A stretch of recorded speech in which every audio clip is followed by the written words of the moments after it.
Hello, hello, hello, and welcome to the Combed Education Podcast. Let's talk hair. My name is Anna Nelson. I'm your host, and we're going to talk a little bit of hair color today.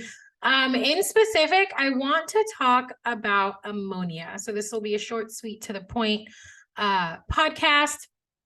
But chances are, if you are a colorist, you have heard the term ammonia before.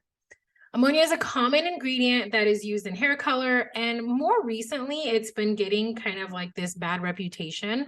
So I want to shine some perspective and give you guys a little info on what ammonia is, its role in hair coloring, and what like ammonia-free color really is. As always, this is just my opinion. This is my experience. This is what I have found. In my years of asking a lot of questions. So like I said, I want to talk a little bit about ammonia. So what is ammonia? It's like this big scary word and people are like all up in arms about it. But in essence, ammonia is just a chemical compound that is used in hair color.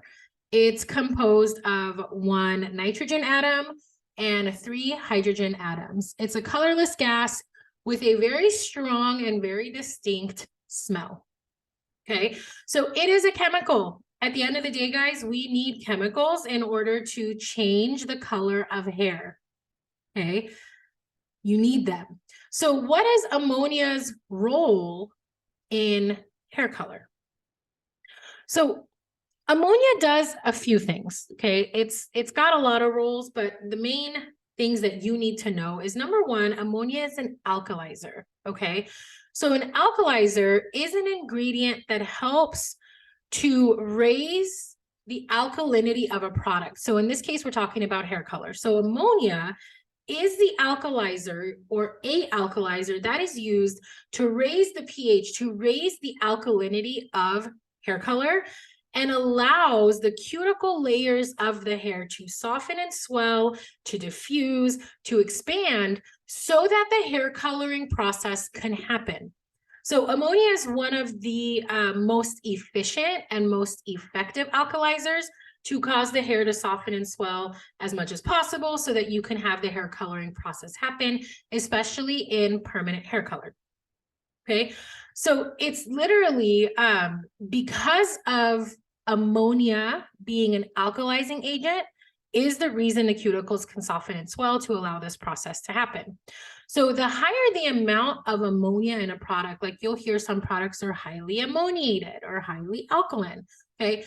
The higher the amount, the more lightening that you can expect from hair, okay?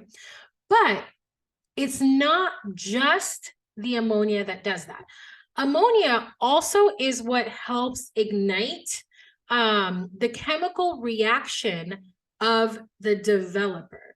So ammonia, it ignites the developer to start releasing the oxygen.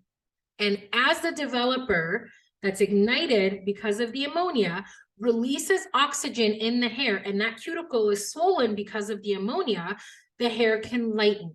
So it's kind of like this dance between ammonia and developer. You need both in order to be able to soften and swell the hair, to expand it, and to create some lightness with fracturing melanin. So it's this dance that happens between them. So what about ammonia-free color? Right? So we understand ammonia is an alkalizer. Its job is to raise the pH. The more ammonia that there is in a product, the higher the pH is of that product. And the higher the pH is, and the more ammonia, along with the developer, the more likely you are to have a lift of that hair. So, the developer fractures the holes in the basically dissipates the melanin granules or melanocytes, whatever you want to call it.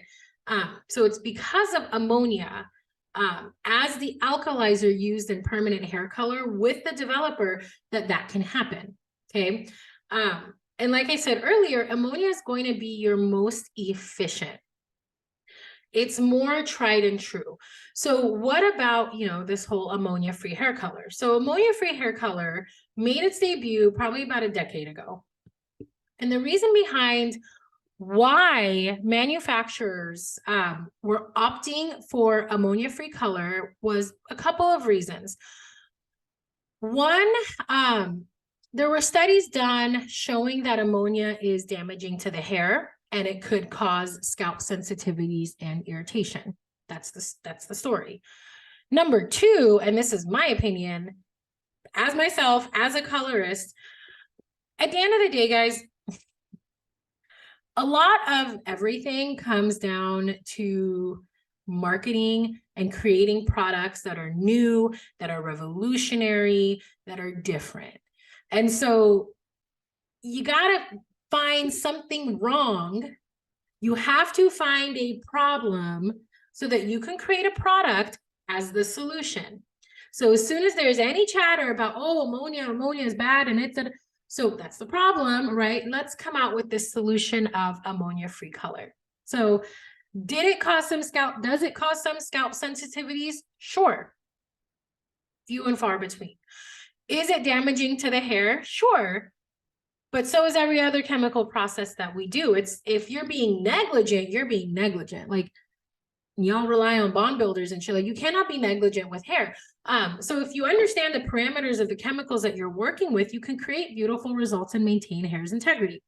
With that being said, so these manufacturers come out with ammonia-free hair color because ammonia is bad and it's damaging and it's, scalp irritation. So while this may be true, the bigger question for me is this: what is it that is being used in place of ammonia as the alkalizer for permanent color to work?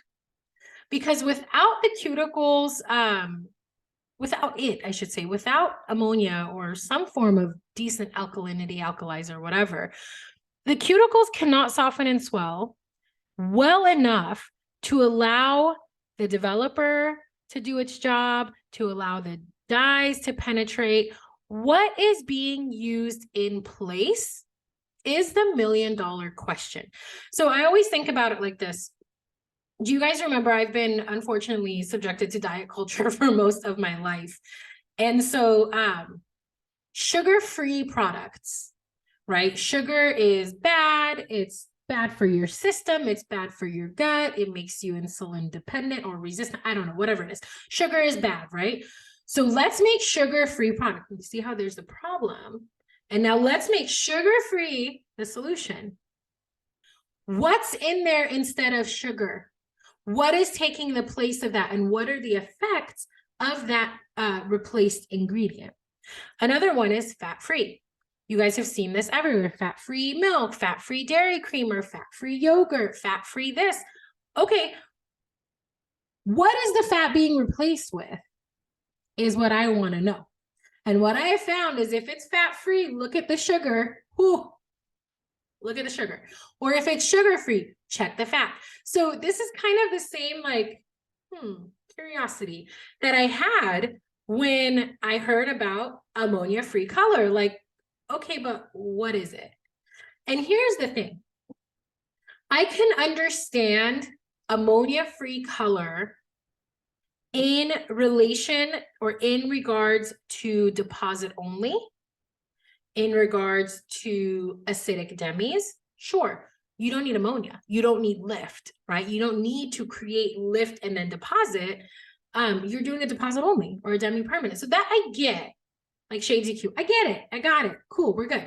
But ammonia-free permanent color, it had me questioning some things.